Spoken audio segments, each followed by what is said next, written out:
İçdiyiniz qrip dərmanlarının içərisində narkotik vasitə və eyni zamanda psixotrop maddələr var. Bu rəsmi məlumatdır. Ajansaza daxil olursunuz. Ajansaz xəbər portalında manşetdədir bu xəbər. Siz o xəbərlə tanış olacaqsınız. Dərmanların adlarını sizə təqdim eləyəcəyik. Bizdə məlumat var idi ki, bir çox şəxslər iş yerlərində analiz verəndən sonra məlum olur ki, həmin şəxslərdə qanunda narkotik vasitə aşkar olunub. Həmin şəxslər iddia edirlər ki, biz narkoman deyilik, amma biz qrip dərmanları içmişik. Bundan sonra araşdırmadan da bəlli olub ki, bəli, bu şəxslərin həqiqətən də dərman içəndən sonra qanlarında bax bu narkotik maddələr aşkar olunub. Biz sorğu verdik Səhiyyə Nazirinin Analitik Ekspertiza Mərkəzinə, sorğumuza rəsmi olaraq cavab aldıq. Qısa adları diqqətinizə çatdırıram. Diqqətli olun. 19 dərmanın 6-sı qrip və soyuq dəymə əleyhinə istifadə olunur. Yəni bu eyni zamanda 19 ticarət adı ilə mürəkkəb tərkibli dərman vasitələri dövlət qeydiyyatına alınıb. Bunlardan 12-si həkim resepti əsasında satılır. Hansı ki, bu dərmanların tərkibində narkotik vasitə və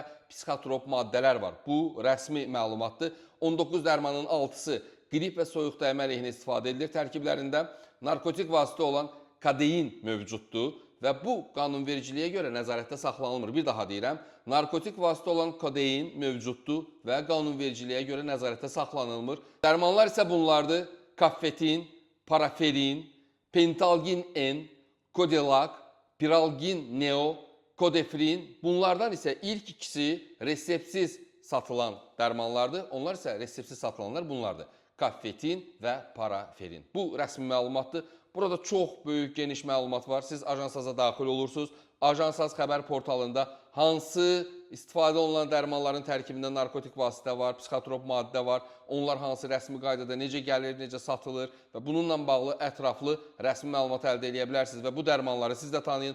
Bu Ajans Azın özəl xəbəri idi.